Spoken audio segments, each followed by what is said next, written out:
Well, what is happening, Marvel fans and movie fans alike? Welcome back to the channel. I am DL, and this is another edition of my live.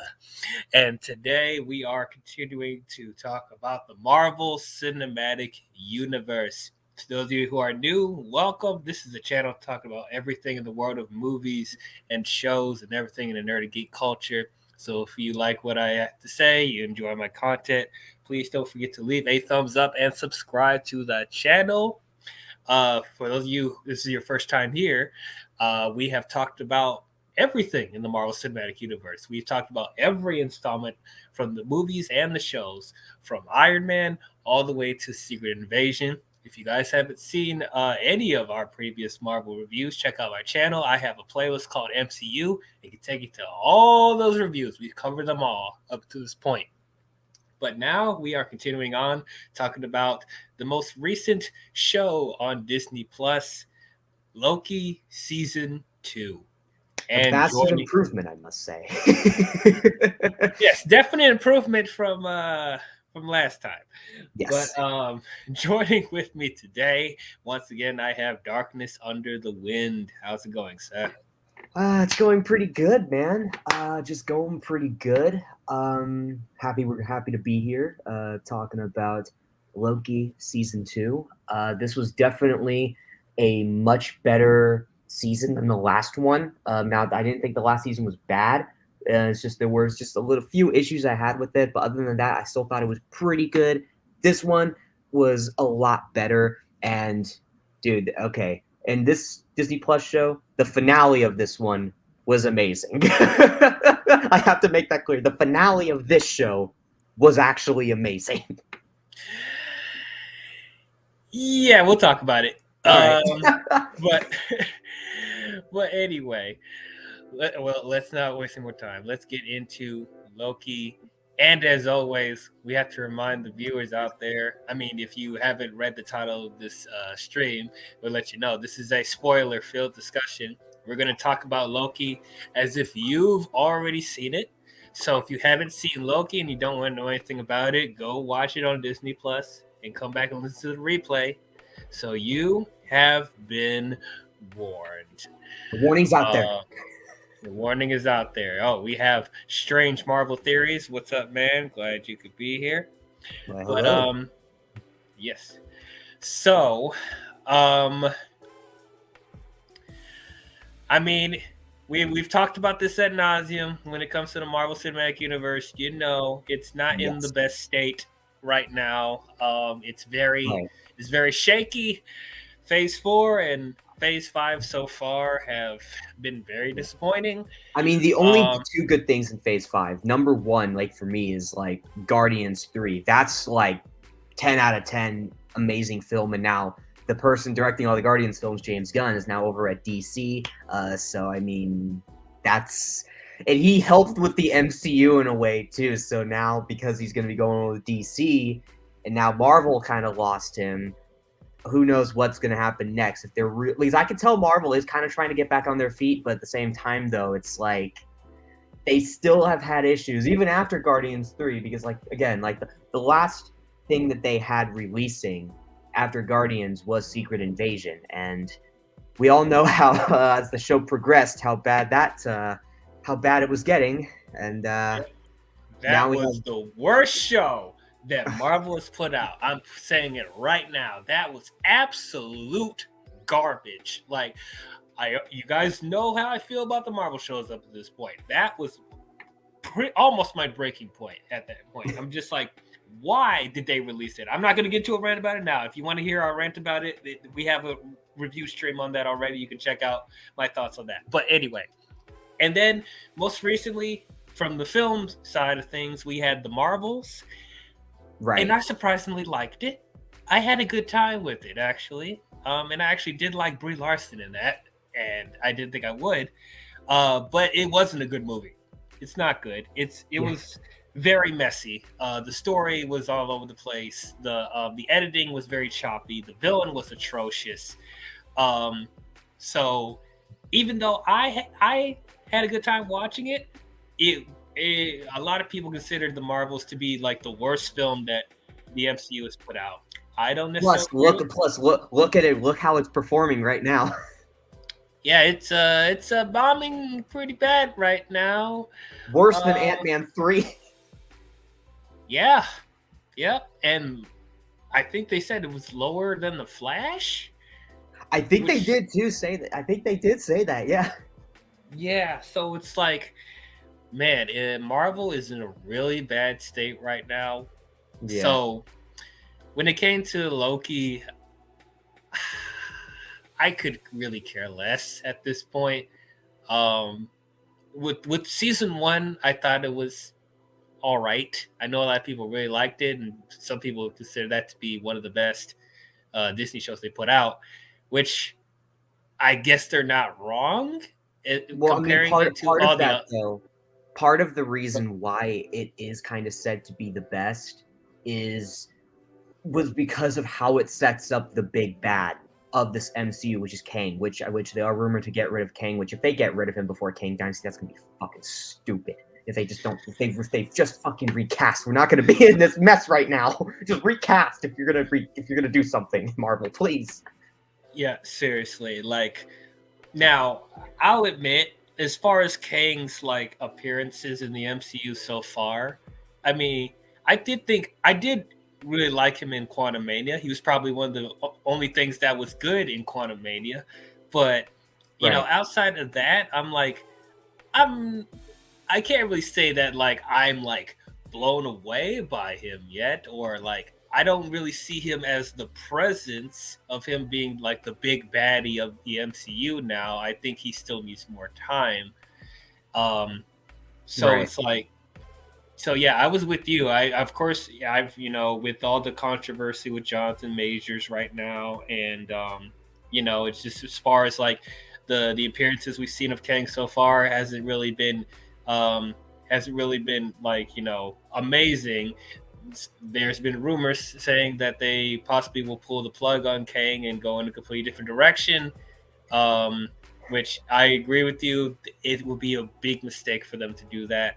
Yeah, Um, like you're already like are telling us that yeah he's gonna be the big bad, and then you deviate from that. Then it's gonna be like, wait. Then it's gonna be like, what was the point then of Ant-Man the Wasp Quantumania, kind of setting up and setting the stage for what's going to be happening and for what we're going to be kind of seeing as we're kind of building up more to Kang Dynasty, because this is really what's really building up to that, and Secret Wars is being built up too, but really it's Kang Dynasty that's going to really be set in motion, and then Secret Wars is going to be the ending point. So it's really the building up to Kang Dynasty is what I really have the most issues with this whole situation, because it's like you're already building him up. Why even fucking replace him? If you're gonna do something with him, if Majors is guilty, just recast. It's that simple. Don't just replace the villain entirely if you're building him up already. See, this is a problem that not only Marvel has been having, but like movies in general. But just like I've been saying that this has been an issue for the longest time, that people are so attached to an actor's performance of a character that they can't see anybody else filling in those shoes. And it's like that's really not a mindset that we should be having when watching films. There always are different actors doing different portrayals of a character. That's what keeps the character alive. That's how we keep telling stories with that character. And Jonathan Majors hasn't made that many appearances to really leave an impact on the MCU for people to really care that much. It's not like Chadwick Boseman with Black Panther, even though I completely disagree with them, with them killing off the character. I would have Right. recast it. Hashtag recast T'Challa again. It's a similar thing with that, Absolutely. So it's like if there's controversy, if the controversy with Jonathan Majors escalates and Marvel doesn't feel comfortable, doing business with him again, yes, you absolutely recast him and have a different person playing the character. Also, the problem is that if they're going to completely wipe out Kang, isn't that going to significantly impact the other projects that is tied around that? Like, we Right. already know the MCU is like glued to the hip when it comes to continuity and stuff like that. And I just feel like it's going to be a domino effect of everything else has to completely course correct and restructure things And it's like, I know people want to see Doctor Doom. I want to see Doctor Doom as well. That's like, I'm not against Doctor Doom at all, but it's just like for now, just don't have him replace Kang. If you're gonna have Doctor Doom come in, at least keep Kang as the big bad, and then near the end of Kang Dynasty, after Kang gets defeated somehow, then you have Doctor Doom come in. Even though I would kind of be against that as well, if you're gonna bring in Doctor Doom and you're gonna have him be the big bad, do that at least. Don't just replace Kang before Kang Dynasty. Even though I'd be against both of them, I would be open to have Doom kind of come in near the end of Kang Dynasty should they go that route. Even though I'd be against it, I would prefer that option than just replacing Kang entirely. Yeah, I'll talk more about the Kang Dynasty Secret War situation like later. But right. But like the Kang that we are dealing with now is He Who Remains, and yes, I liked He Who Remained in season 1, and he makes another appearance here. And then now they're just introducing another variant called Victor Timely, which he was very interesting, and I really liked Majors' performance as him. By the way, had to throw that in. Sorry, I didn't mean to cut you off there, but no, that's cool. That's cool. So I was just interested to see how they were going to handle that as well, and the whole thing of like Sylvie setting off all the different strands of the multiverse at the end. I was very angry about that that whole thing. But it happens. So that's what set off the whole different incursions with Kang and with the other films. So it's like, okay, I'm wondering how Loki's going to address all of that. And being in the timeline now that where technically Kang has taken over, how they left it off in that cliffhanger, I was just interested to see how they were going to handle that. Yes. So once again, I didn't watch this weekly. I definitely wasn't watching this weekly after Secret Invasion. Like, screw that. I don't blame you, man. I don't blame you because like just Marvel Disney Plus shows. Again, like I said this in the Secret Invasion stream. It's like Marvel shows have a formula. They either start off great or good, and they just become mid to bad, or just become mid, and the ending is just whatever. Like, that's just how it is with a lot of Marvel shows nowadays. And part of this, though, when it comes to Marvel shows having these issues, I do believe Marvel knows that a lot of shows that they're putting out are bad. And it's not just shows. I'm like movies too. Yes, absolutely. I do think Marvel is aware that the movies they're even putting out are not performing well, and they know that they're not, that the audience isn't really liking a lot of them. But when it comes to shows, though, specifically, I hope I'm right about this, and I hope I'm not wrong, but we have Phase 6 coming up. And we don't even know. we don't know what Disney Plus we're going to be getting in Phase 6. So if we're still going to have Disney Plus by the time we get to Phase 6, then they got to really make sure that what they're putting out is actually good. Like, if they decide to have, like, if they're desperate and they decided to have Loki do a season 3, I think that the cast and crew of season 2 are going to be like, yeah, no, season 2 is kind of a good point. And if that's the case, they got to really fucking think that they got to really think about what they're doing and really just understand the issue here and just put out great content. Please just put out great content, Marvel, because if by Phase 6 this issue is still going on, I don't know what's going to happen to Disney Plus. Disney Plus is probably going to get fucked. I mean, it's already not in the best state. Oh yeah, it's already not looking good. But think about by Phase 6. By the time we get to Phase 6, I don't know what the hell's going to happen to it. If they're still having issues, it's probably going to be even more fucked than it is now. Yeah. Strange Marvel theories. Don't get me started. Do not get me started with that. First of all, that is not a recast. That is replacing. That there's a difference, because that's his son. That's not him playing the character that Chadwick Boseman was playing in the first movie and in the other films. So no, and I'm completely against that. Completely against that. And then Killmonger, right behind him, because Killmonger has some really heated opinions about T'Challa, similar with me. Like, it's like, oh, now I know my T'Challa sense of England. Yep. Yeah. Of course, he had to bring up T'Challa, but yeah, I know. he had to be brought up. Don't worry. Yeah. But anyway, sitting down and watching this, what did I think about Loki season 2? It was fine. It was just fine. Just fine. It was fine. Yeah, I know. I'm guessing the consensus is that a lot of people really like season 2, and I guess it's one of the better installments the past few movies and shows. Probably some people like it better than first season. I guess I technically agree. This is a little bit stronger than season 1. Yeah, I have to agree with that too. Yeah, because like there were issues that I had with season 1. While I still thought Loki was still like the best Marvel Disney Plus show ever made because this was the project that really sets up Kang as the big bad. So that's part of that's for me is the reason why Loki is the best one made.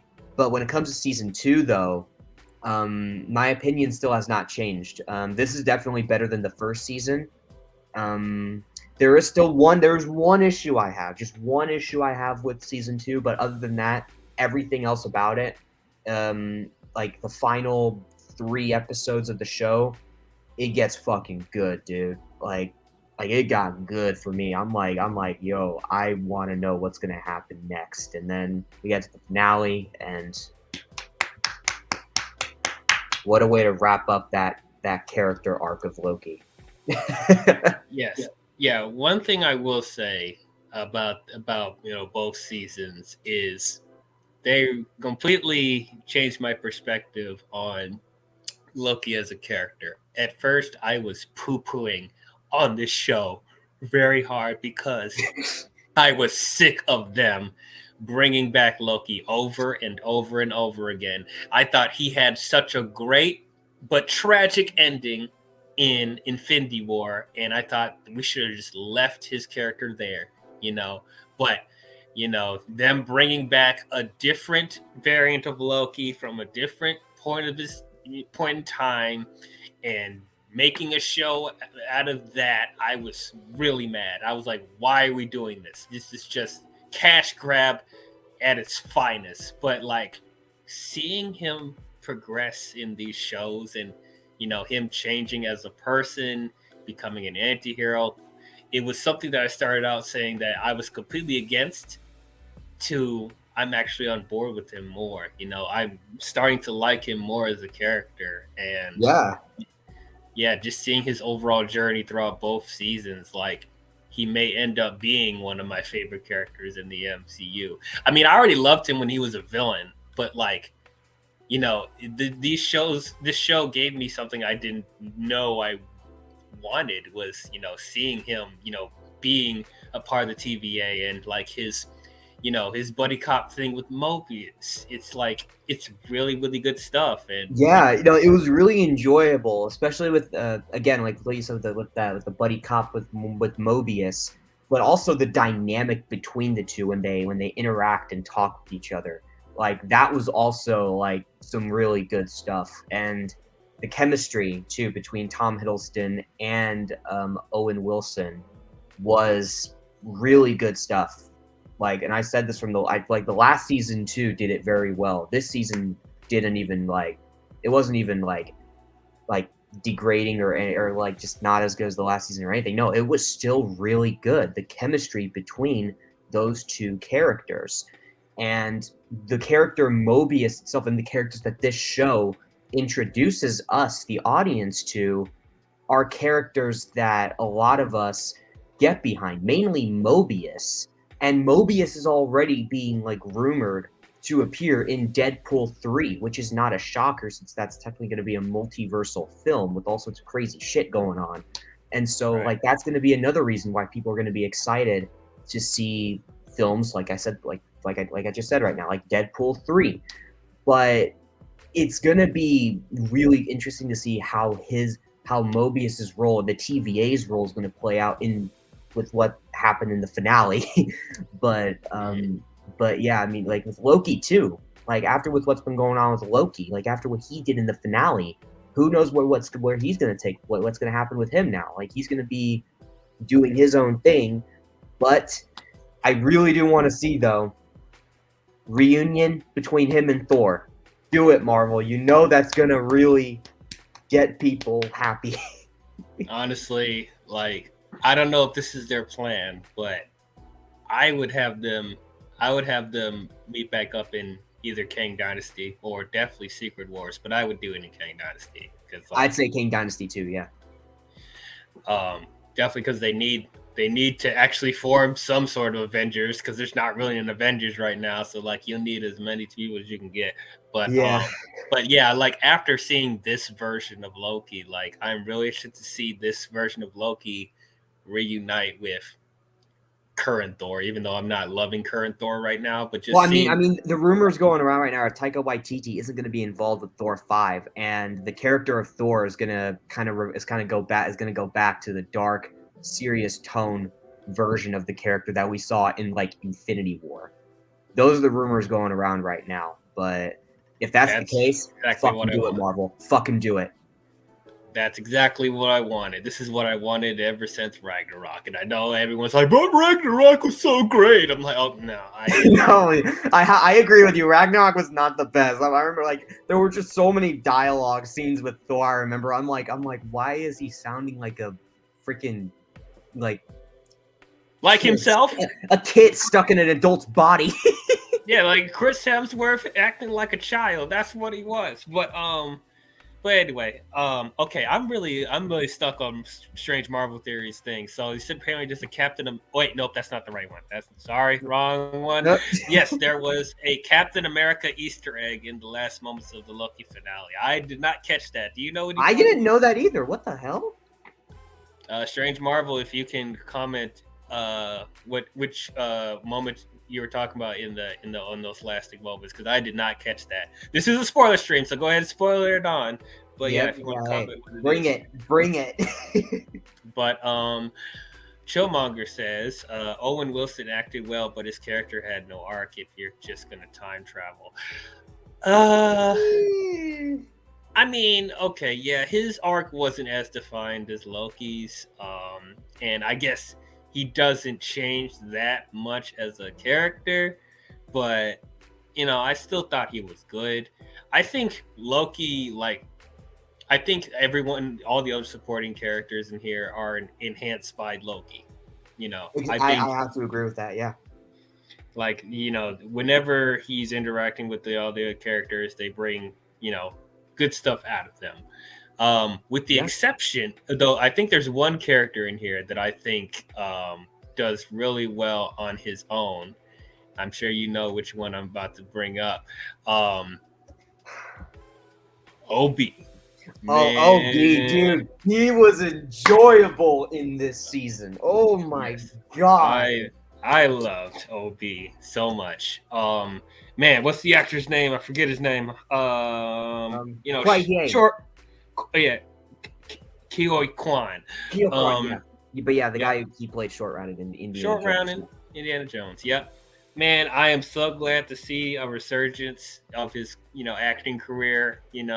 I thought he was great in Everything Everywhere All at Once. And after seeing Dial of Destiny, I really wish they found a way to put him in there somewhere, I know, right? Because, I mean, it's just like everything that happened in Dial of Destiny was just like character reunions. And that would have been another cool little thing to see. Like returning a Short Round, meeting, reuniting with Indiana Jones, being like, oh, Dr. Jones spent a long time. Okay, so they don't do that again, but that's probably one of the reasons why he didn't want to come back. But really, man, Kehoe is he's a really good actor, man. The more I'm seeing him and stuff, I really started to see his talent. So it's I hope that he gets more work. This they've been really sleeping on him for all these years, and it's making me mad. I'm glad he won his Oscar, man. Like, he deserved that. He did. But yeah, he definitely was one of the highlights of this season. I didn't even expect for him to be in here, and I also didn't expect for him to be in this show as long as he did. Like, I thought he was just going to be in one episode, and that's all we saw from him. But no, he's a recurring character that's important to the plot. So I was really, really happy about that. And then I still liked what was it? Hunter B-15? Yes, Hunter B-15. Yeah, I thought, she was pretty good. Yeah, she was good. Yeah, pretty much the same as she was in the first season. Now,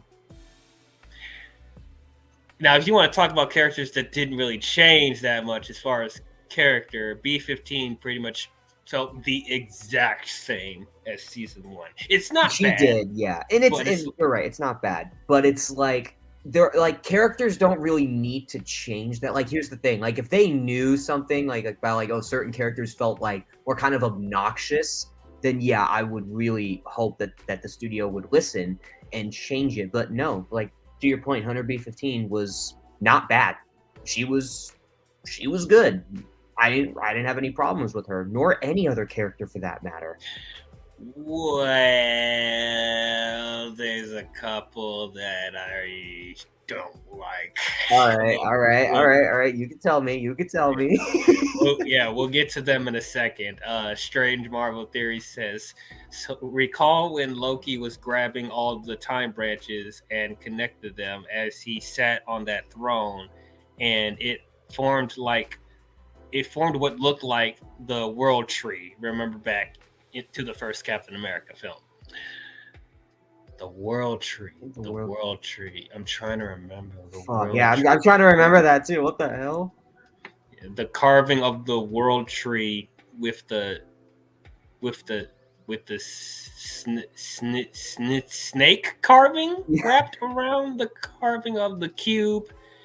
Loki was referred to as the snake in the Thor films, etc., and earlier in his series. Okay, I'll have to go back and look at that because I'm having a hard time remembering that. But that's a cool Easter egg if they called all the way back to that.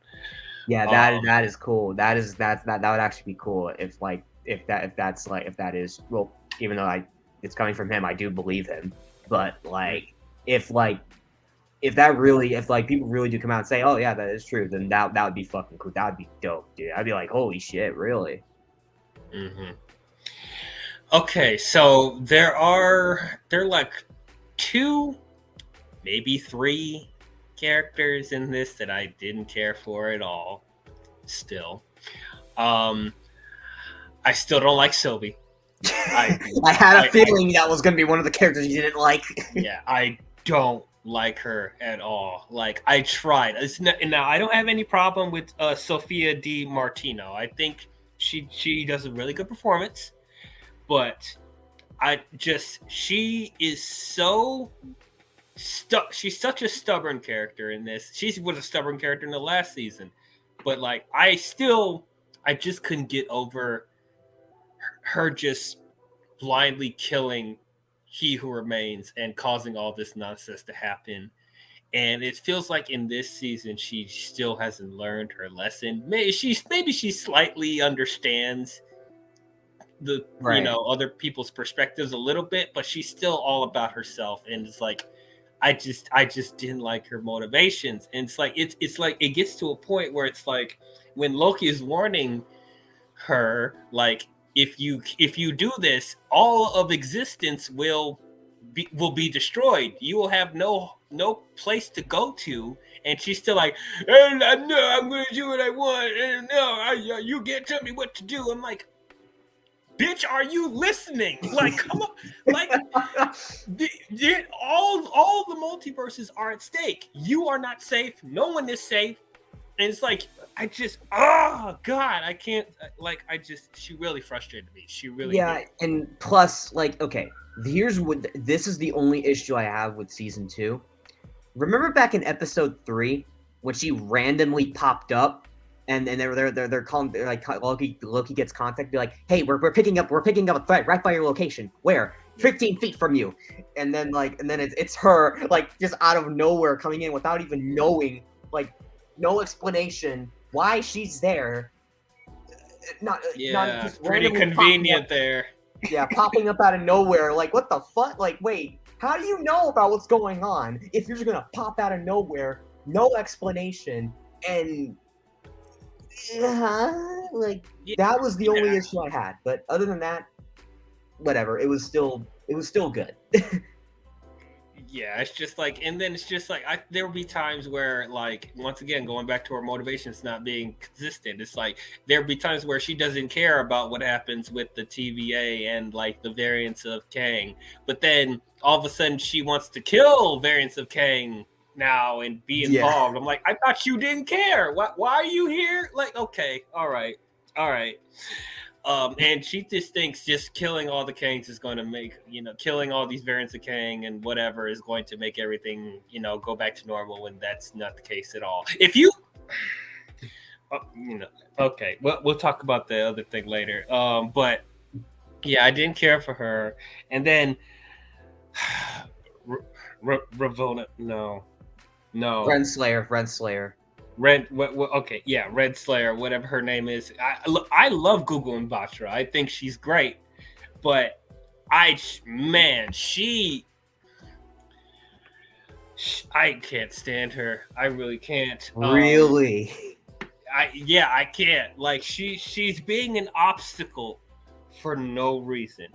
So she finds out that, what were those things that they thought were running the TVA before He Who Remains? The timekeepers. The timekeepers. So she finds out that the timekeepers were a lie, and then she finds out that He Who Remains is running everything, and then she finds out that how the whole system of the TVA is a lie, but she still is trying to kill Loki and possibly kill Mobius and bring back the TVA the way it is, even though it's clearly not going to be how it was before because of all these circumstances are happening. So you're just going to team with Miss Minutes. Yes, Miss Minutes. Yeah, it's like you're being an obstacle for no reason. Like, what? Once again, what is her motivation? Why is she doing this? What is she blindly? I guess she's like, she's trying to rule. She's basically trying to, in her own way, because Miss Minutes, I remember, was there were times where there were discussions between Miss Minutes and Renslayer, and basically what was going on in the end of the third episode. Miss Minutes basically said, like, I remember she tries telling her, like, hey, what if, we could take over the TVA, and basically try manipulating her into doing what He Who Remains was kind of trying to do, and with the TVA, and just kind of go back and kind of rule it. So that's why I think Renslayer is kind of going along with what Miss Minutes was saying. So, okay, I guess. I don't know. I just found her very annoying and irritating. But I mean, as an obstacle in the show, even though there's so many obstacles in the show already, we didn't need to add this. But but I guess she served a purpose there to help Miss Minutes, I guess. Miss Minutes, is another issue I have. Like, is she really? I mean, look, there's just so many. I just have so many questions with this show. It's just when they're trying to explain. Well, I've already had this issue with season 1. I think that the overall concept of the Time Variance Authority, I think the overall concept of that organization doesn't make any sense. Really? Yeah, I have a major issue with the existence of the TVA. For one thing, I've talked about this before. There is no consistent, like, being, entity, or organization that overlooks the timelines and multiverses and cosmic parts of the universe. There's no consistent like figure doing that because they're establishing so many things. Because they established this, they established this, the TVA. They established the Watchers. They established the Celestials. They established the Sorcerer Supreme. There's too many figures looking over the multiverse and timelines, and none of them make sense with each other. None of them.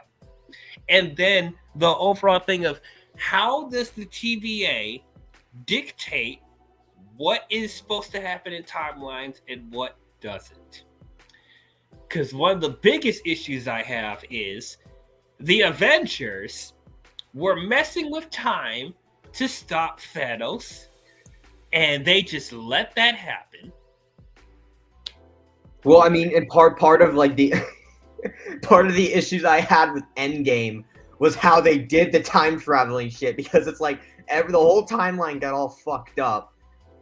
You had past Nebula dying in the present, where normal Nebula is just fine, and then you had freaking Thanos from 2014 coming in to the present of the MCU, and he gets killed off, and there's no like undoing of anything entirely in the present since you killed the past version of him.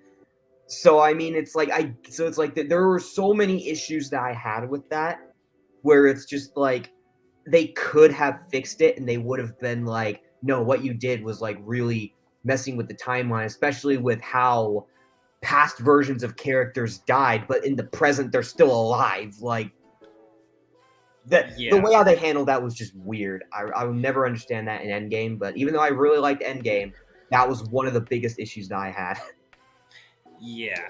And then when they established in season 1 that all the agents of the TVA are just variants from other timelines, isn't that going against your rule that you're stopping variants from messing with timelines they're not supposed to be in, even though your entire organization is made out of the fact that you are plucking people from different timelines to work for you when they're not supposed to be there? I can kind of I mean, it kind of makes sense as to why they would do that, because like they want people to work for them. But the other point though, like I get what you're saying, because it's like, oh yeah, you're not supposed to take variants of other people, like if they're a variant or something, they should be exterminated or something like that. But it's like on one hand, I kind of get their point because they want people to work for them. Like that's just my opinion, but I didn't really have a big problem with that. But at the same time, though, I mean, like it kind of makes sense, because if they're variants, then it's like wait, variants. Then what's gonna happen with the timeline that they were taken from? Like, yeah, and then you could always, I mean, we also got to remember that it's a variant of Kang is running everything, so it's like it's not like Kang is going to abide by, rules. I don't think he abides by his own rules at times. So it's like, okay, right. That's why I'm like, I try not to harp on it too much, but it's just the other stuff, like with the, other beings and figures and entities that run the multiverse and timelines of Marvel, it's just not consistent. And them adding the TVA just made it more and more complicated. Now, going back to Miss Minutes, is she? I'm guessing, is she sentient or is she technology? What is she? I think she's both. And I'm like, what is that? I'm like, okay, now she's evil, and now she's trying to take over the TVA but I thought she worked for He Who Remains. Why are you trying to okay? Why are you taking over? Why do you want to take over the TVA? She's turning deviant. Oh my gosh! I'm like, I just. This is okay. This is what like. This is why I'm not like over the moon about this show like everyone else is. Like it's like if I don't think too hard about all the different timeline concepts that they're introducing in this show. Yeah, sure. The story is more focused than other shows. It's like it has a consistent tone. It has consistent pacing, but like as far as them breaking down stuff with the multiverse, it's some of the most confusing things I've ever seen in a I show. will admit, it does get confusing when they talk about multiversal shit because sometimes I would kind of I have to listen super closely to listen what they're talking about because then I'm gonna get super confused when they're talking about it. I'm like, what are they talking about? And it gets confusing at first, but then then you like kind of like you kind of rewatch that certain portion of an episode a little more. You're then kind of like, okay, now I kind of get it. But at the same time, though, it's still kind of confusing because multiversal stuff to me has always been intriguing and interesting, but it's just the way how it always has been explained is what really has always gotten me like super confused with what is going on. Yeah. For instance, like there are two or maybe three major conflicts in here, which I'm like, what is going on? So the first conflict is that when Loki gets teleported to the timeline of when Kang takes over, or was that He Who Remains? But anyway, I'm gonna say Kang. When he gets back to the It was He TVA, Who Remains, yeah. yeah, when he gets back to the TVA, now he's dealing with his body time slipping. Flipping. Like, okay, why is his body time slipping? Why is it okay? So because like, and he's the only one dealing with that. Why isn't Sylvie time slipping? Because they both came from the same location and they got teleported to different places. Why is he the only one dealing with time splitting? And then they're dealing with this whole elaborate thing to make him stop time splitting. He has okay, so Mobius has to go out into the void of where the actual time streams are, and they have to take this device. I forgot what the device was called. I forgot what it was called too. Yeah, like the name is so forgettable. Right, it's like, what the hell? The time splicer, whatever. If anyone knows it in the chat what it actually is, you go ahead and comment it. But like I'll call it a time splicer. So they have to take the suit, you got to put on a suit, and take this time splicer, and they have to split Loki's body from different points of the timeline that he's splitting into. They have to separate his body from the different timelines that he's splitting into, and they have to do it in this certain window, and Loki has to be in a certain location in order for them to do it. But if they don't, then Mobius will get fried by the void of the time beam thing that he walks out with the suit, the time loom. The time loom, and but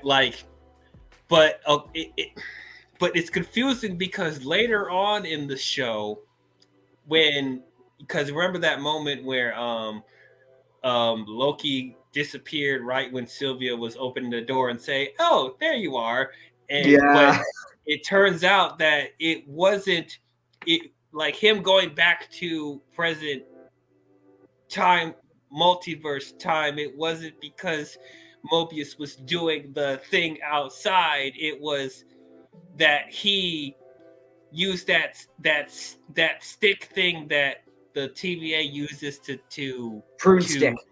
It uses the prune stick on himself to bring him back to present day. And then it ends up that they don't resolve the time slipping, because it comes back again after so what they did, it didn't really fix it. It just halted it, basically. And Loki like when out of desperation, Loki gave up, and so his body was like, no, we're gonna bring back the time slipping. I just didn't really see a reason for them to introduce time slipping. I just felt like that was another obstacle that they had to go through, just because they already have the conflict of He Who Remains and the different branches of the timeline splitting numerous times and possibly causing the TVA headquarters to explode. So it's like there's already conflict with that. We didn't need to have Loki like just getting spliced everywhere just because, like, we didn't need that. At least this is how I felt. Yeah. Now the whole thing is that they need to get a variant of He Who Remains to help them make the timelines stop from splitting and causing the explosion that'll blow up the TVA. So they have to go back in, what was it, the 1890s? I think so. Yeah, it was in Chicago too. So Right. And so they get a variant of Kang called Victor Timely. And this man's performance, holy crap. You liked it? I liked Victor Timely, yes. I would say the first episode, I was really worried because I didn't know what Jonathan Majors was doing, like what performance he was doing. He was having a speech impediment and acting all goofy and weird. I'm like, oh no, is this going to be Electro from Amazing Spider-Man 2? Is this going to be Edward Nygma from Batman Forever? Is this going to be Jesse Eisenberg from Batman v Superman? Please let's not do this again. But the more we watched him, the more I started to like him. Yeah. So yeah, I ended up liking Victor Timely. I thought he was interesting. Now, this was a good subversion of expectations because I was expecting him to start out good, and then he eventually turns evil. But that wasn't. Dude, that was a big theory that was going around. I was one of the people saying, like, if Victor Timely does turn out to be bad, I wonder what he's gonna do. Like, how's he gonna like show off that? Yeah, he's just like all the other Kangs out there. Right. So it was nice to see, a different version of Kang, no pun intended. But it was, it was nice to see a Kang from a different perspective, that like there's not all Kangs are evil. And that was something that He Who Remains, alluded to in the first season, that like not all of his variants were evil. So right. It was nice to see this. And he ended up being pretty useful to the plot. I like the exchange that he has with OB, and the whole thing with the that he was amazed by the cocoa machine. That was kind of funny. Yeah, that was pretty funny. Yeah. Yeah. One moment that I did like with Sylvie was when Sylvie was, attempting to kill Victor, and he was like I'm not like the other, I'm not like the other, version. Like, I'm a different person. I can think for myself. Please give me a chance. That was really like, oh shit. Like, he was really like giving out his heart. I was like, please, I'm begging you, please. Yeah. Like, that was good. That was good, man. That was definitely good. So that being said, though, I don't know if this really adds my. I don't know if it really adds to my anticipation for the Prime Kang. Like, it was cool to see this different version, but like as far as like building anticipation for the main Kang that we're supposed to be following, I don't know if it adds that much.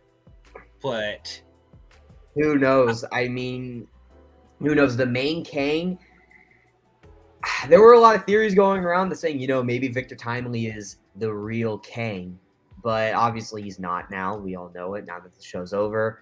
But when it comes to who the main Kang could be, it's either the main Kang is either the Kang that we saw in Quantumania, who we think is dead, but maybe isn't, or maybe that isn't the real Kang, and that Kang is dead, and we still have yet to meet the Prime Kang, which I'm just gonna make a wild guess on when we're gonna meet him. I feel like we're gonna meet the Prime Kang, like the Kang that is gonna like wipe out all of his other variants, like the Council of Kangs, and cause a bunch of mayhem on the multiverse and on the main Marvel universe. I have a feeling that if the Quantumania version of Kang isn't the real one, and that isn't the big threat, we're probably gonna get introduced to the real version of Kang, maybe, I say maybe, in Deadpool 3. If they decide to go all out and say, yeah, we're going to have Kang in here, we're going to have the TVA, where it's going to be multiverse jumping and all that, since we know it's going to be a multiversal film. So, I mean, maybe that could be the film that we get introduced to the main Prime Kang. Who knows? Yeah, I mean, that is a possibility, since they are, it looks like they're doing some multiverse things here and there. Yeah. My only thing with that, though, I don't know if I would make that the main conflict of Deadpool 3. I would maybe, if they're going to put Kang in there and maybe the TVA, I would maybe save that for some end credit scenes. Because I want Deadpool 3 to still stand on its own as much as possible. Yeah, absolutely. But they possibly could, they definitely could add Kang into that. What I think they should do, if they really want to, recover Kang after Quantumania, and and it's like, if you really want to add more anticipation for him when we get to Kang Dynasty, what I think they really need to do, I mean, they still can do the Deadpool thing, but what they really need to do, make him the main villain of Fantastic Four. And you know what? I'm not against that. And plus, I mean, here's the thing, though. It's not confirmed if he's going to be the main villain of Fantastic Four. So, yes, they have time to make that decision. But I have a feeling Marvel's really going to just make the decision for the hell of it and just say, you know what? We're going to make Galactus the main villain of Fantastic Four, because that's been heavily rumored lately. And that's too early. That is too early. Yeah, and I agree. That's too early. But the thing is, though, when it comes to what is going to be happening in Fantastic Four, now, do I agree with you that maybe Kang should be introduced in Fantastic Four? Yes, I would not be against that at all. Prime Kang, if it's not Quantumania Kang, should be introduced in Fantastic Four. But Deadpool 3 is another option, though, for them to introduce Kang, since that is, like, confirmed to be a multiversal film. And the TVA is already going to be showing up in there. But I do get it. And I would like to see him be the main villain of Fantastic Four. But with Marvel, I don't know. I don't know. With Marvel's just in a very weird place right now, to where it's like, who knows where they're going to add Kang in next. Because it's just like, here's the thing. Like, you want them to add them in a multiversal film that involves Kang, and that adds more depth and build up to the next two Avengers films. But like, it's just like, when you add him in a multiversal film, you have to make sure that you just gotta do it right. You gotta add him in, and it makes sense to the plot. That's all I ask. But it's just like, if it doesn't make sense, if he's in there, but it just doesn't add anything, then that's going to be a problem. And when it comes to, like, Kang being in Fantastic Four or Deadpool 3, I wouldn't mind if he's in both films, to be honest with you. Fantastic Four and Deadpool 3. I think they can do that, because, like, what I would do is that, as I said, like I think if Kang is going to be in Deadpool 3, I think it should be a minimal appearance. Like he could show up like at the end, or maybe they could do an end credit scene with him just to establish that he's still there, that Yeah. he's still a presence. And then, Or what you could do, have him have a scene with Kang in either Deadpool 3 or Fantastic Four or wherever he's going to show up next in a multiversal film in an end credit scene, raising hell in a Marvel universe, killing alternate versions of the Avengers. If you do that, there is going to be hype, and people are going to get behind that version of Kang. yeah, definitely. What I was thinking with the Fantastic Four, though, is that for people that don't know, Kang is a villain of the Fantastic Four, and he has specifically he has close connections with Reed Richards. So he's a descendant, I believe, right? Yes. Yeah. Yes. Yes. Okay. Yes. It's a whole, Kang's stuff in the comics is very convoluted, but yes, that is a thing. Yes, he's a descendant. There's so many depths into what's going on with Kang and the Reed Richards side of things.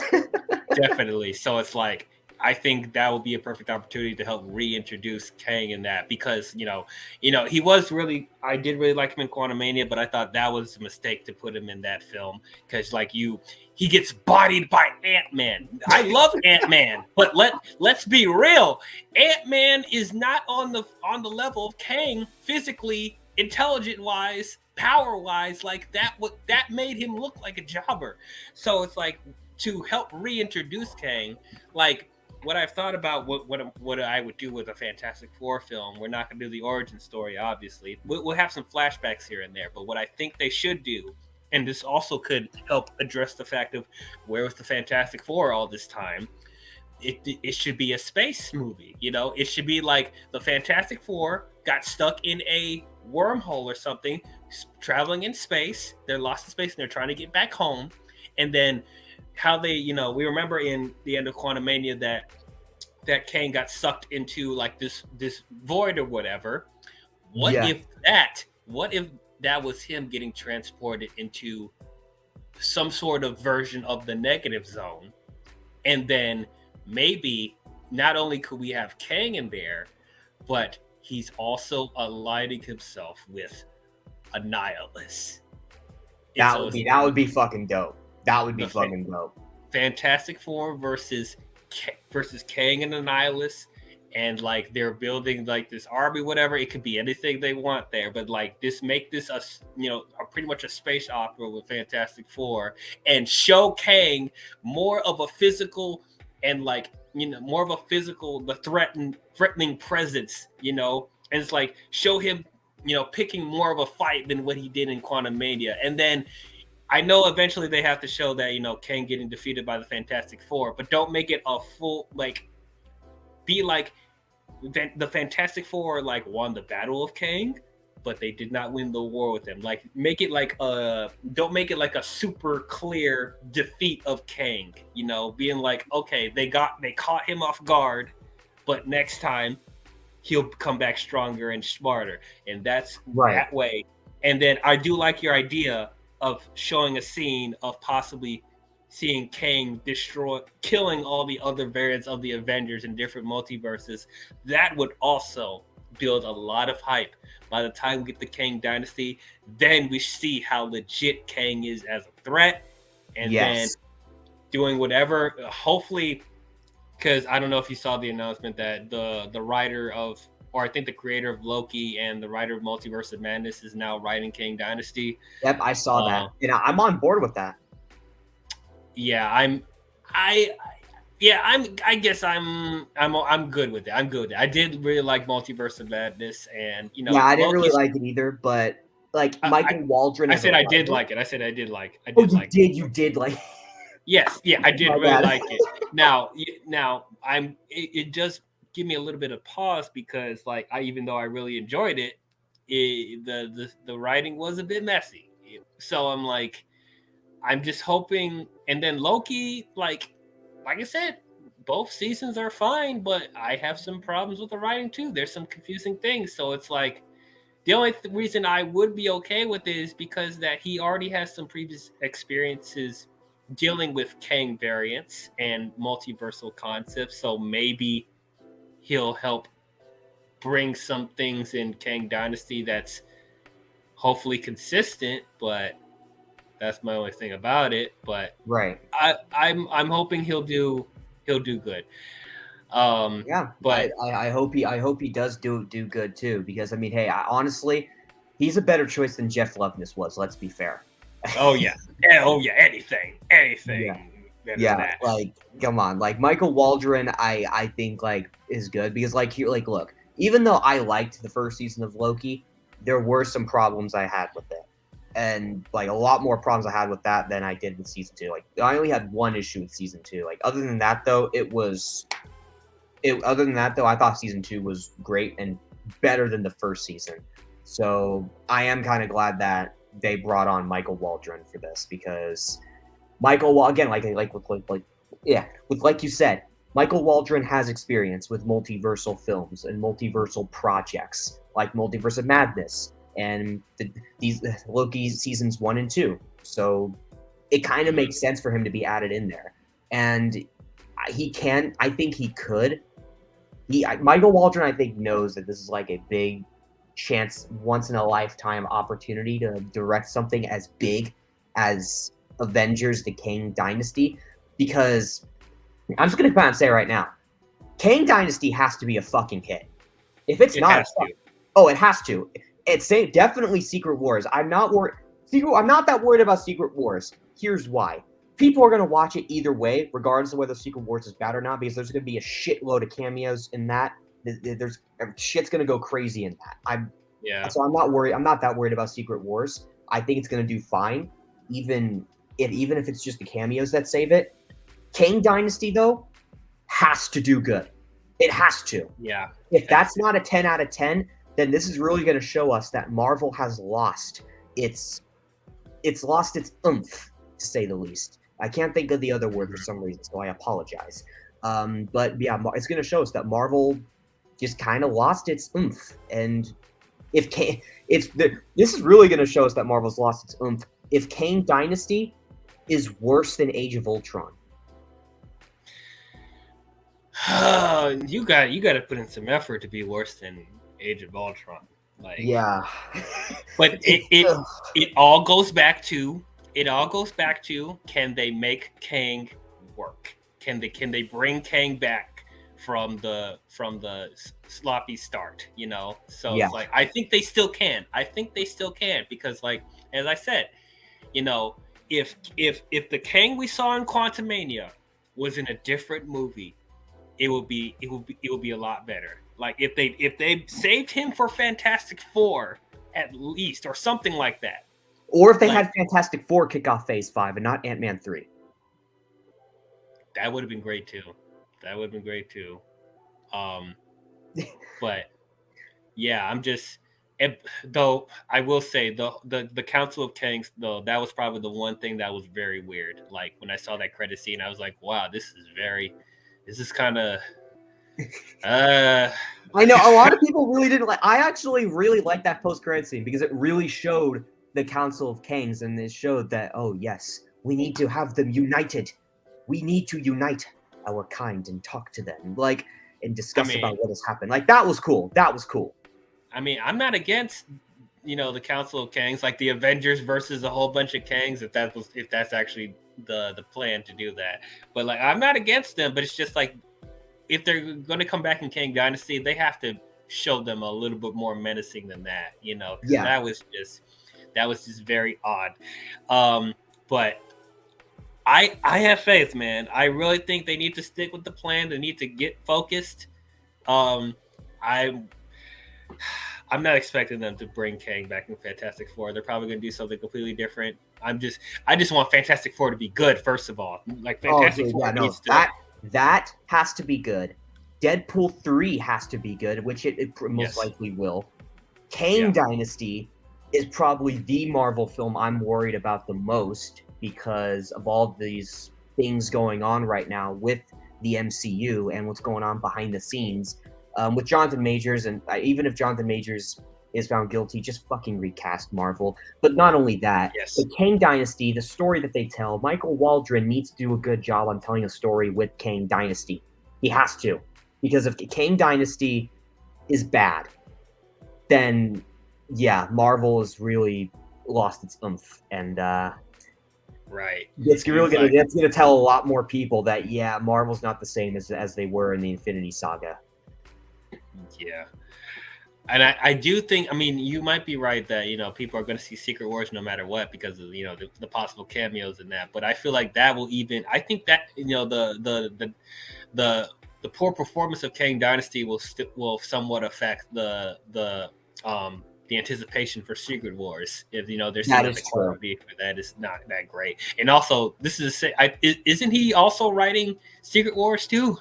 I think he is. The only thing I know for sure is that he is writing Kang Dynasty. I'm not sure if he is writing Secret Wars 2. I would not be against it, but at the same time, though, but I think writing the writing for Secret Wars, I think is going to depend on what he does for the writing of Kang Dynasty. Because now this is just a prediction. I'm not saying this is going to happen, and I hope this doesn't happen. But if Kang Dynasty underperforms, okay, Chillmonger confirms that yes, it's both. Okay, great. So if he is going to do both, Kang Dynasty needs to be a hit. I know I've been repeating myself, and I'm sorry for sounding like a broken record, but I have to reiterate this though. If Kang Dynasty flops or is just bad, I think they're going to drop Michael Waldron and delay Secret Wars again. And they're gonna find another writer, and they're gonna find someone. Okay, we need to bring in someone. We gotta make sure that we get someone and get Secret Wars right, because if the Kang Dynasty flops, I see them doing that, and I hope it doesn't flop. I hope it doesn't. I hope. I don't want it to flop either. I want it to get back to what we loved about you know, stuff like Infinity War and even the first Avengers. The first Avengers is my favorite still, but like if we can get back to the magic of that somewhat, like we'd be okay. But here's a hot take for people. I have a hot take. They need to push back Secret Wars. They need really to. Again. Yes. I think they're okay. So with all the rumors of the, you know, them, like the initial idea was they're treating Kang Dynasty and Secret Wars as a two-parter, or they're going to turn Kang Dynasty into Secret Wars Part 1 or whatever. I think that Kang Dynasty and Secret Wars need to be treated like two different films. Okay. I think, you know, because like, once again, I say this because like, if it's only for like, you know, in case stuff doesn't work as well with Kang Dynasty, which I'm hoping it doesn't. I'm hoping it does work. But in case we all are. Right. But in case stuff doesn't work with Kang Dynasty, and there is possible story that leads into Secret Wars that people aren't on board with, I at least want Kang Dynasty to stand on its own, because that was one of the issues I had with Infinity War and Endgame. First of all, Infinity War and Endgame, that was originally supposed to be Infinity War Part 1 and Part 2, and it feels like Infinity. Yeah. And it feels like Part 1 and Part 2 anyway, so I don't even know why they even treated it like it was two different films. But like, yeah, and plus, I mean, like, I thought Infinity War was actually a much better film than Endgame was. Just my opinion. But that's fine. I have issues with both of them, but I understand why people enjoy Infinity War more than Endgame. Yeah. But like, I think we need to go back to treating the Avengers films like, you know, their standalone stories, and make both of them long if need be. Make them long, because what I want to make sure that you know that we're focusing as much time making Kang a great villain, you know, in that movie, and making sure that the Avengers are properly set up in that film as well, or whatever Avengers we have left in that. But well, I mean, the Avengers are reportedly going to be set up in Captain America 4 with Sam Wilson leading the charge. So by the time we get to Kang Dynasty, we're going to have like our new Avengers team. Yeah. So, but like, I think they need to pace themselves as far as like, you know, these two Avengers films. I got really, really worried, almost panicking when they said that like like both of those Avengers films were like months apart from each other. I'm like, no, that's too soon. I remember when they first did that. I'm like, no way are they actually gonna do it. But then I had a feeling one of them was gonna get delayed, and I called it with Secret Wars. I'm like, I'll tell you right now, if they're gonna delay one of them, it's gonna be Secret Wars. And look what happened. Secret Wars got delayed. We don't even know when we're going to be getting Secret Wars. We're either going to be getting it in 2027 now, or it could even get delayed to 2028. Fuck, maybe even 2029 if these issues are still going on with Marvel. Exactly. So I just want them to make sure that the Kang stuff is handled in Kang Dynasty and not like, be another cliffhanger or whatever. I just personally don't want to see that. But another reason why I want them to be separated is because after they do Kang Dynasty, that's when they immediately have to start setting up Doctor Doom as the main villain, and then he has to be the main villain of Secret Wars. That's what I want them to do. So you're one of the people that's like that wants Doctor Doom in the multiverse saga to be the true big bad. Kang can still play a part because he does play a part in the comics still, but like as far as I think if you're going to have like if you're going to adapt from the Secret War comics, I don't know if they're going to adapt from the classic one or the more modern one. If they adapt the comics, they have to bring in the Beyonder. Bring in the fucking Beyonder, Marvel. Come on. We'll see. But like, I mean, if Kang does end up being the main villain of Secret Wars, fine. It just depends how he's handled in Kang Dynasty. But yeah, I really think, and like, I would take a few movies in between. That's why I said, like, separate them a little bit further away from each other, because I would want there to be, if they need some movies in between to help set up Doom in that, they should. But like, I really think I think what would make Secret Wars truly special is if they're going to have all these different versions of characters from different movies and different franchises, stuff like that, bringing the Fox stuff and Sony stuff and maybe possibly Universal, who knows. Like, what I would love to see, I know there's this whole debate online of if they should bring Battle World in there or not. There are a lot of theories going around that Marvel is planning on that. I don't know if it's true or not, but I mean, like, it's talked about, not confirmed though. Man, if you don't want to see the MCU characters battling with the Fox characters and the Sony characters and the Universal characters, all ran by Doctor Doom and possibly the Beyonder, like, man, that will be the sickest thing ever put on screen if they're able to do that. Like, that would be insane. Well, you know what would really make me sad if that happens one day? If we get the fight, but the story for that film is just bad or mid. Right. Because we've been having so many mid projects lately. The only 10 out of 10 project this year, in my opinion, in the MCU, that is, was Guardians 3. Like, I don't care what people say. That was an amazing movie. Loki Season 2 was my second favorite MCU project this year. And there were mid things in between, like Ant-Man the Wasp: Quantumania. I thought that was mid. If this Battle World film, like with what you're saying, DL, I would love to see that.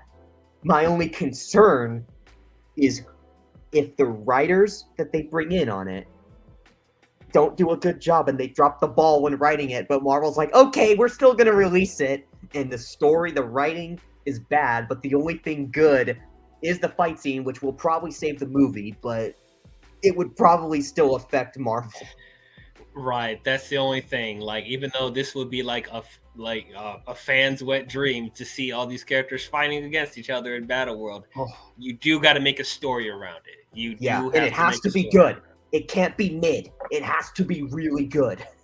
Right. So that would probably be the only challenge of doing that. But yeah, I just say all this is that because, like, I don't think Marvel knows what they're going to do after Secret Wars, So it's like, I mean, Marvel is planning on doing a soft reboot, and it's like they even confirmed it too, actually. Like in in like their Reign of Marvel Studios book. So ultimate culmination, get Doom Yep. in there, get all the different, versions of characters from different studios in there for one last hurrah. Like, I won't even mind if the story for that isn't like as complex as Infinity War and stuff like that. Like, I'm not expecting it to be like super complicated like that. If they want to make it more of a fan service movie, that's fine, as long as it's not super dumb. As long as it's not super dumb, it has to have a competent story in there. Like the first Avengers movie, has a competent story. It's not like a super complex thing, but you can follow it fine. You understand, everyone's motivations. It has a beginning, middle, and end. So, like, if it at least give me that, like, I'll be fine with it. Yeah. Exactly. But man, we haven't talked enough Loki in this Loki stream. I know, right? we're just talking about the multiversal stuff about everything in the MCU and just the state of it and the Kang Dynasty, Secret Wars, and everything else. Yeah, but we can't help but talk about it because like technically this show helped start this, so it's like hopefully whatever, and there's more ramifications coming from this as well, because apparently, well, this is one of the things that I've heard about online that people are debating about. The final sequence with Loki, branching the timelines, or like stopping all the stuff from branching out, and technically he's him and the TVA is getting rid of all the Kang variants in the different timelines, going after the different Kangs in different timelines. So I'll say, first of all, I did think that this sequence right here, I thought was great. I did really amazing. It was really, really good. Him getting his helmet back with the long horns, man. I missed that. Yeah, that was cool to see too. Like when I saw it forming, I'm like, what the fuck? Like, oh, there's that God of Mischief, man.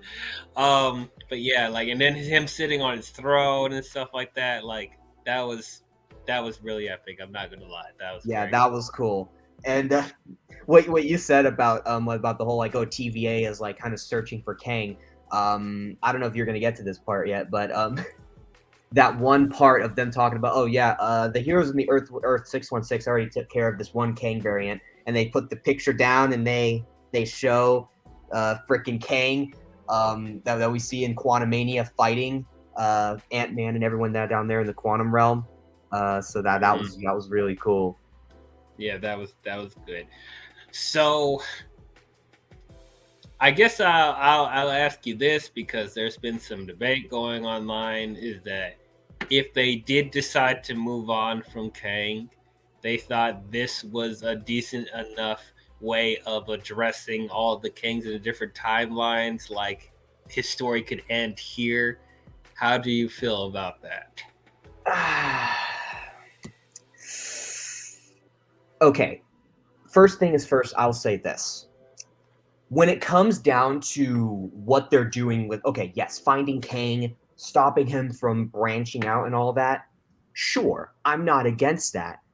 Just do it in a way to where it's like Kang is kind of the prime Kang, the main Kang, regardless of whether that be the Quantumania Kang, whether that be a Kang we haven't even met yet that gets revealed to be the main Kang in the multiverse saga. Regardless of whatever they do, whoever the main Kang is going to be, I feel like what they're doing is, if Jonathan Majors is guilty, and I keep saying this, just recast the damn character, Marvel. Like, seriously. Yeah. Come on. Because if they do that, then I feel like the main Kang, regardless of who it is going to be kind of in hiding, kind of waiting to make his move. And then, regardless of whatever they do, if they bring in Doctor Doom to be the main villain of the multiverse saga, then okay, that would mean what they're saying the season finale of Loki season 2, which I didn't really think of this, by the way. I've heard of the debate. I didn't really think that Marvel was really doing that just to kind of wrap up the whole story with Kang. I didn't think that's what they were doing. But because you brought it up, and because what we've been talking about lately with in the stream with what's been going on with the character and Kang possibly being replaced by Doctor Doom, it's just like maybe they're doing that as a way of a backup plan if they, for some dumb reason, decide to pick Doctor Doom and say, yeah, we're gonna replace Kang and bring in Doctor Doom. But yeah, plenty of time. If they do that, but which again, I'm against that heavily. But yeah, I feel to be fair, Chillmonger, I have not been following the court stuff closely, so I'm. Well, here's the thing. I do think Majors is innocent. I do think Majors is innocent. I have to say the if factor because we don't know how Marvel's going to react to this with the court trial at the end of the day. Which, if they don't keep Kang if he's innocent, that would also be stupid. Because if Majors is innocent, keep him. If he's guilty, sure, get rid of him. But from what I can see, Majors is innocent. So, because if Marvel does decide, like, okay, you had this whole court trial thing coming up, man. Sorry, we're gonna have to give the big old push broom and kind of push you away, buddy. Sorry. Like, if they do that, that'd be fucking stupid. But sorry, I got off topic there. Had to say that. But back to what you were saying about the whole debate thing about Majors and all that. So I feel like they're doing that as a backup should they decide to get rid of Majors as Kang. But I feel like they were also doing that as a way to kind of like have Kang kind of be like in hiding, planning his next move. And then in movies like Fantastic Four or Deadpool 3 or whatever multiversal film he's rumored to appear in as a post-credit or in the story itself of the film in a minor role, I feel like they're doing that as a way. So all the other times we see him, it's him plotting and planning his way to kind of like avoid the TVA and plan his big old return so that way the TVA won't even stop him and all that. So in Kang Dynasty, I could see Kang making his return, and whatever his plan is going to be, it's going to be where so the TVA can't stop him in whatever universe he appears in. And so like whatever weapon he has, like in the comics, he has the big old iconic gun. Maybe he has that with him and he's like, say hello to my little friend, and he like blasts his way through everyone. And everyone's just, and the TVA can't stop him. No one can stop him. And that brings in all of the like Earth 616 characters of the MCU to try and stop him. So that's what I think that's what's going to happen. But I mean, hey man, if they're going to do that, if that's what they're doing, have it so where Kang can get that big old iconic gun and he can raise hell, shooting everyone like he's a mob boss motherfucker just coming in and raising hell. Come on, man, that would be awesome. I love the Kang gun. If that's what they're doing, I hope they stick the landing with it, and I hope they do it. If they don't stick the landing with how the Kang gun is, if the Kang gun looks stupid, I'm gonna complain heavily. I mean, I don't have much doubts that that his stuff will look cool because they made his outfit look cool, and I thought, man, there's no way it's gonna work, but they made it work in Quantumania, so I'm sure the gun will look awesome. Yes. Oh man, if they started out Kang Dynasty with the TVA going after what they think is the last remnant of Kang, and then surprise on them, they appear in a timeline and Kang is waiting with his big gun. Yeah. He's like, "What's up, motherfuckers? I've been waiting for y'all." Like, this would also help to raise the stakes too. Like if Mobius and Hunter B-15 was like searching after the final Kang, and then Kang is the one to kill them. Dude. And then that would just build more motivation and revenge for Loki, man. Like that, man. Oh, and the That's fight already between making Loki and Kang like Kang. legit. Yes. And the fight between Loki and Kang too. That would be fucking intense. There's so. Yeah, go ahead. Loki just throwing a fist down on Kang. Kang fighting back, like shooting at him. Like Kang using his gun, pew pew pew, on Loki, but Loki not really being like super phased because of how powerful he's become. Like, dude, that shit would be amazing. That would be so sick. Like, this is for my friends. I'm like, oh man. It'd be like Thor, you know, trying to get revenge on Thanos too for killing all his family. It's like that. Yep. It would be a similar thing with that too. I'm just like, Yeah. man. Already we're thinking of, see, it's not completely hopeless with Kang. Like, you can think of some really cool things like that. Like, that would be epic if that would set the tone for the movie if they did that, man. I know, and it's just like, look, there's potential for this. Like, if they just bring in people that understand not just the source material, but people that are just good at writing Marvel films and have a great idea and sense of knowledge with the superhero genre in general. That's the problem, because Marvel nowadays just focuses on things that aren't really related to what's going on in the superhero genre. Like, sure, they want to go out and get people that aren't really that familiar with it. Sure, you want to try and experiment with that. Okay, I'm not against that to an extent. To an extent, I'm not against that. But they have to be just good at it. They have to be good at it.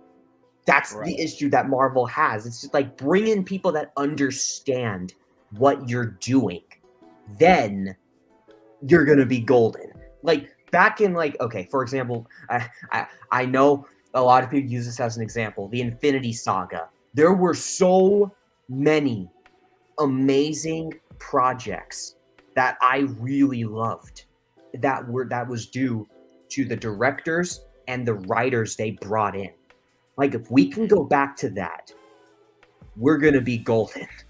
But if we can't, and we have a few hits every once in a while, and not a lot of misses, but not a lot of hits, that's going to be problematic.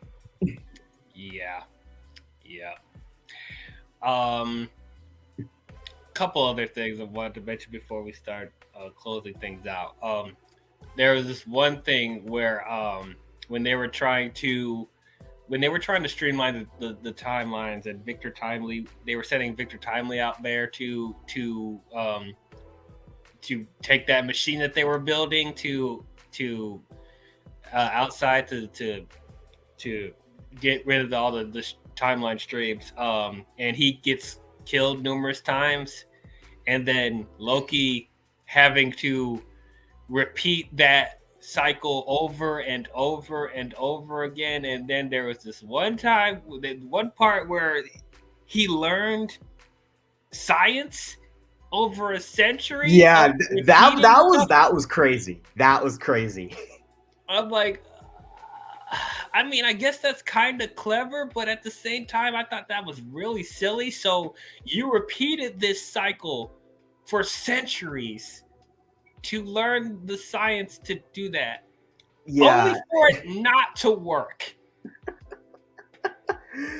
Yeah, well, I mean, and plus, I mean, part of the other thing too, and this is another thing that I liked, when he went back in time to talk to He Who Remains, and He Who Remains kept telling him, no, you can't do it.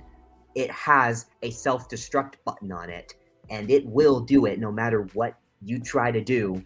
It'll blow up. So he figured out a way to kind of break that little cycle, and he found a way to break He Who Remains' little plan to try and get everything to branch out and cause all his variants to rise. So he pretty much did that, which again was amazing. And another thing too, when He Who Remains, when we went back to He Who Remains, I liked how nothing really changed with any of the characters, like facial and like clothing design, none of that. Like everything looked literally the same, and it's like that was cool. Like that was actually really cool on the designer's parts, because like nothing really changed. And I know some of it's from season 1, but it just looked good, man. That shit looked good.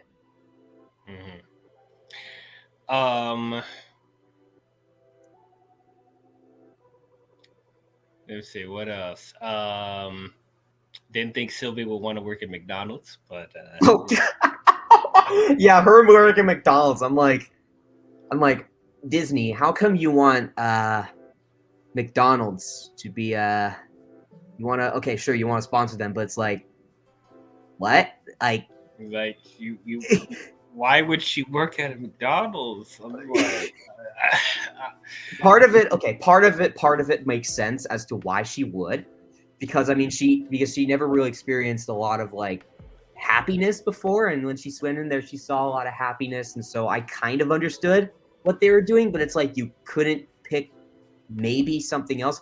This is just a minor, just small little nitpick I have with this season. It's just what they did with where Sylvie was working to make people happy. That was just a little weird, but not bad. Just like you couldn't pick another place to have her work at. Like, no shade to people that work at McDonald's in real life. Yeah. I'm not trying to do that. Please don't put a McDonald's Target logo on my back so I can get sniped by a McDonald's headquarters. Please, I don't want that on me. I don't want to get sniped. Right. That was just interesting. I mean, obviously that's there for product placement, and that's fine. But yeah, it's right. Interesting. Yeah. Man, this whole thing could have been resolved if Loki just killed Sylvie. That's all I'm going to say. Yeah, I mean, part of it though, I mean, it's like it makes sense as to why he didn't want to, because of how his character was changing when he started kind of like realizing like what he was doing was wrong. He became something more than what we were familiar with, and when he was taken in time, and he became better than, in my opinion, he became like more of a good guy, anti-hero-esque type of character, which I liked about him, and I liked about that in this show on how they handled him, like with what we were talking about, like his whole character arc of being a villain, trying to make himself relevant, but it failed, and his plans failed every time when he was the main villain in the first Avengers movie. And then when his tiny redemption arc that he had in Ragnarok, and then immediately dying in Infinity War, and then the redemption arc continuing in these first 2 seasons of Loki. Well, these 2 seasons of Loki, because we're clearly not going to be getting a season 3. But that's only if Marvel is desperate. If right. Whatever they have planned for Phase 6 flops. Right. But and Tom Hiddleston is willing to come back for that. Yeah. Well, I mean, Tom Hiddleston, I think, is going to come back. Period. I would not be shocked at all. Like, most likely, he's going to come back for Kang Dynasty. And if not Secret Wars, though, then definitely Kang Dynasty and him trying to fight Kang, but Kang defeating him and finally killing him. Like, I wouldn't be 100% against that. I would be a little bit like, no, don't do it, no. But at the same time, I wouldn't be totally against it. But yeah, this whole redemption arc, though, for Tom Hiddleston's Loki, and this whole like he bad from good that we've been seeing in this show. Round of applause to the writers and the directors and everyone involved with the show, because what they did with this character was really good. Yeah, I agree. Yep. One last question, going back to Kang Dynasty and Secret Wars. What's up? Yay or nay for Sam Raimi to direct them? You know, I've been hearing about that. I'll say this about Sam Raimi. Look, nothing against him as a director. Fan of the Tobey Maguire Spider-Man films. Wasn't that big of a fan of Multiverse of Madness. Here's why. Okay. Part of the reason why I had issues with Multiverse of Madness is just because there were just things in there I feel like that could have been handled a little differently. Like, for example, like near the end of the 3rd act, Wanda doing what she did was just kind of like okay. That was her big bad, sure. but she didn't feel like a main villain. She really didn't. And then setting up you didn't think she felt like a main villain? I mean, she did, but then in the end, though, it was just the ending of it. How the main villain part of her being the main villain of the movie just ended. I was like, huh? Yeah, nothing against Sam Raimi. I like him as a director, but it's like, look, at the end of the day, though, it's not like, okay, if a director you like does something, like a project you're super excited for, you're so giddy for something, you never actually know if they're actually going to be like A+ or lower than F, or lower than an A, like an F, all the way to an F. Like, you never know. Like, it's always going to be like hit and miss. Whoever you like, there's always going to be one of those times where someone that you are a fan of, director, even a director, writer, or both, they do something and it's either good, but they have something at the same time that they made before that was bad. Like, a lot of directors have that. But aside from that, though, when it comes to him directing Kang Dynasty and Secret Wars, I'd be willing to give him a shot. Because, I mean, look, I love the Tobey Maguire Spider-Man films. He has potential to make Kang Dynasty and Secret Wars great, especially since he already has some experience directing Multiverse of Madness. But it all has to depend, though, on the execution and what he has planned out. And that's the thing that kind of worries me, specifically for Kang Dynasty. Because again, like I said earlier, if Kang Dynasty is not that good, or if it's a flop, if the story's bad, or if the story is worse than Age of Ultron, that's going to be a very bad sign for Marvel. Right. So if Sam Raimi does direct Kang Dynasty, I'd be willing. But I would be like, hey, you got to do a good job. You have to, Right. You have to, Sam Raimi. Right. I'm in general, I'm with it too. I do have my reluctancies as well, even though Sam Raimi is one of my favorite filmmakers. But he is, yes. He's iconic. He is, and of course, I loved what he did with the Spider-Man movies. And I was really impressed with what he did with Multiverse of Madness from a direction standpoint. I thought, it was a fresh take in the MCU that we haven't seen in a while or at all. So I think as far as his direction style, it would help to bring something a little unique to it. However, with Kang Dynasty, I don't know if I want him to direct Kang Dynasty, but I think he'll be better for Secret Wars. Especially because, like, again, Secret Wars is like one of the biggest movies that's like being built up right now. And by doing that, you would basically like, by directing Secret Wars, your reputation would pretty much be safe because the potential that's going to be going on in that film, like with all the crazy shit that's going to be happening, I think he's going to be safe, regardless of whether that film is good, mid, or bad, which I hope it's good. Don't get me wrong. I hope it's good. Yeah. Yes, I'm saying I hope it's good. But I think the only thing that's going to save that film is not by like him directing it. I mean, sure. I mean, I'd be willing to give him a shot, see if he can do a good job.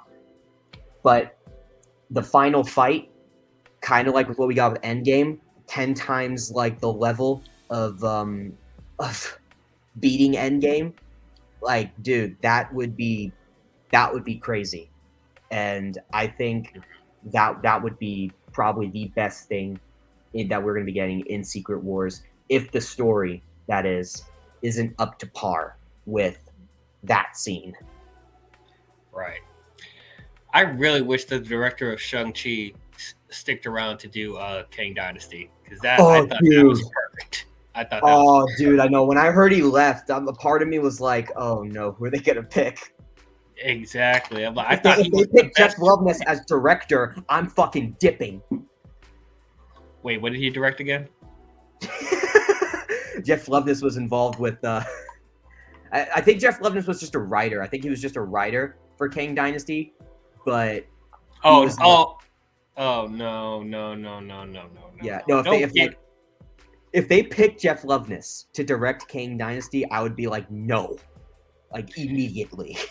Yeah, stop getting writers as directors. Like, please stop that.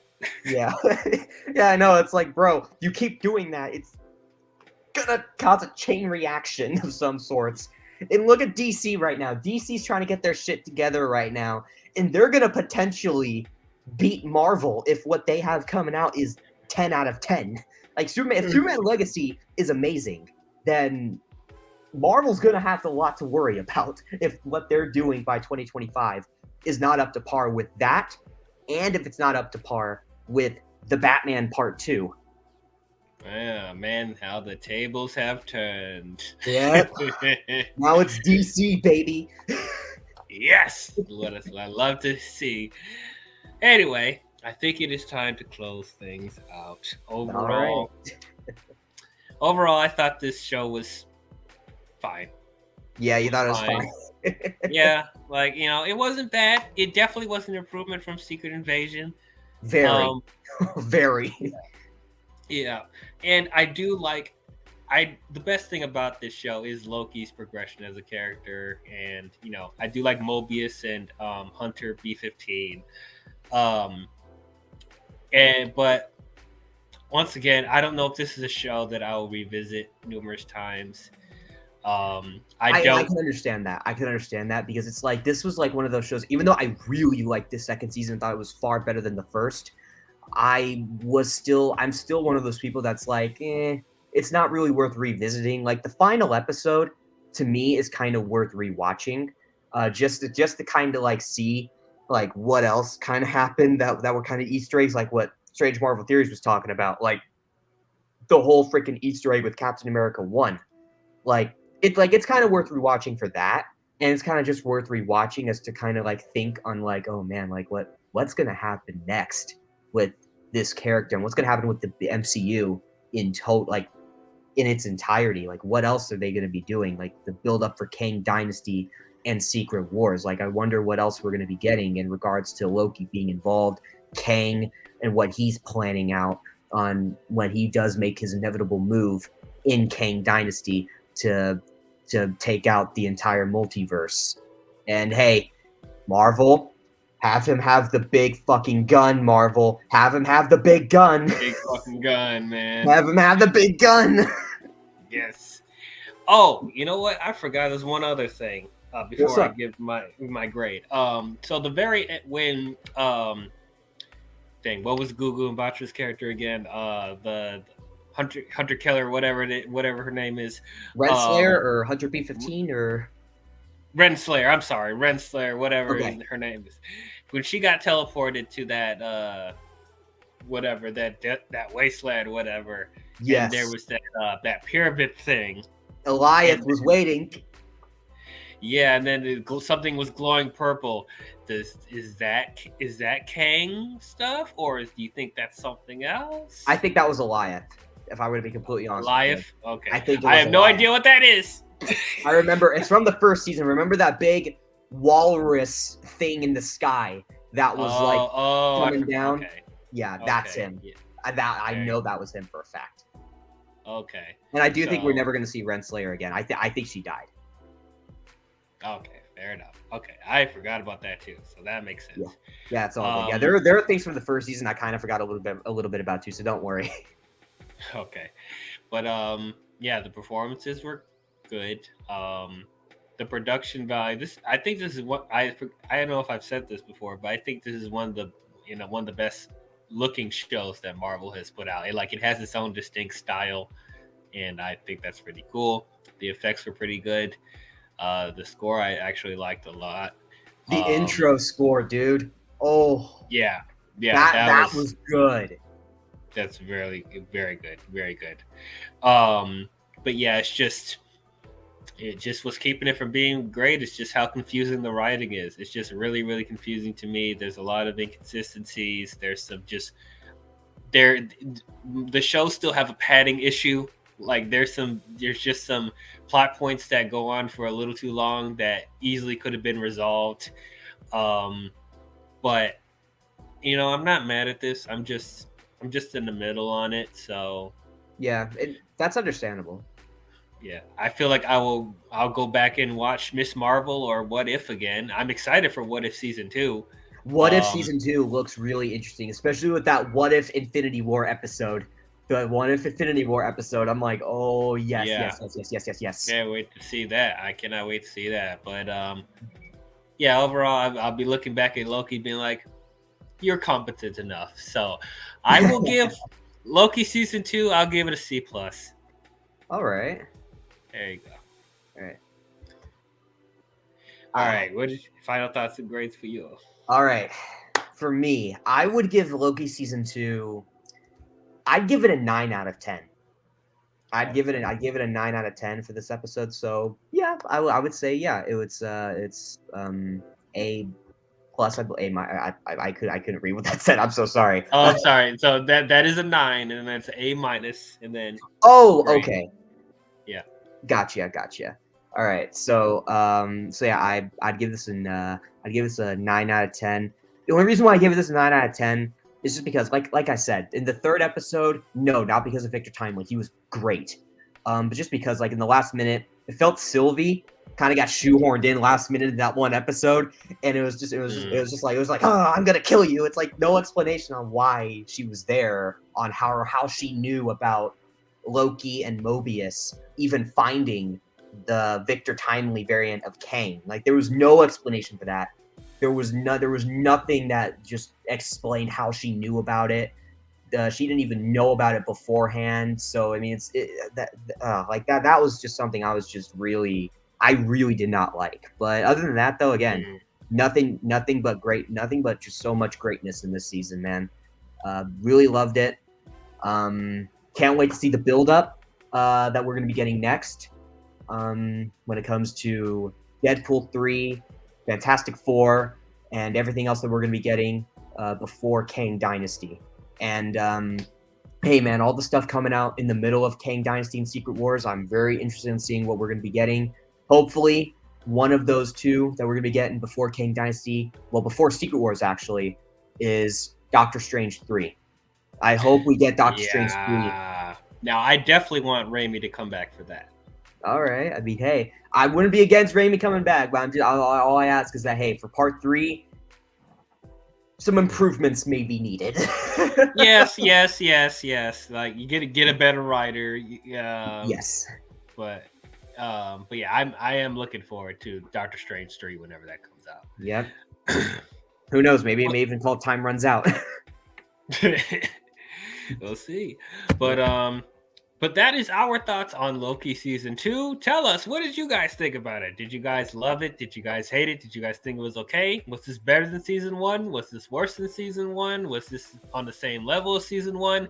How does this compare to the other Marvel shows? How does this compare to the other installments of Phase 5 so far, in your opinion? And Phase 4, if you want to put it in there too. Comment your thoughts down below and let us know. So the next project we will be talking about is What If Season 2. I'm definitely excited about that. So tune in for that when it comes out. And then after What If Season 2, after we review What If Season 2, we're going to have a special Marvel Madness bracket. We're gonna put all 46 films in this bracket tournament, and that will determine which Marvel movie is the best according to that bracket. I'm excited to do that. So all right, tune in for that when it comes out. But if you guys enjoyed this review, please don't forget to leave a thumbs up and subscribe to the channel. And don't forget to hit the bell if you want to be notified on future videos I'll be doing. Is there anything that you would like to plug, Darkness? Well, I just want to say thank you for having me on, and yeah, man, show your support for this man. Subscribe, hit that like button, and hit that notification bell. Do all of that, man. And yeah, man. Again, very interested on seeing what's going to happen next with the MCU. Hopefully, in the future of the MCU. In 2024, which we're not gonna have. We're not gonna have a lot of stuff coming out in 2024. Now that I'm thinking about it, like, we're only gonna have Echo. We're only gonna have Echo, Deadpool 3, and Agatha. So we're only gonna get 3 MCU projects next year, and we're only gonna get 3 DC projects next year too. So it's like, fuck, superhero content is gonna be kind of set a little bit on the break side, but still out there, which is like, damn. So but don't forget, we're getting those 2 amazing Sony Marvel projects, Madam Web and Craven the Hunter. oh god, no. Oh. Can't that forget Madam Web those. trailer looked like shit. Yeah, it looked absolutely terrible. I am not excited about that at all. Yeah, I have no interest in that. But yeah, man, hey, show your support though for DL, man. Show your support for this man.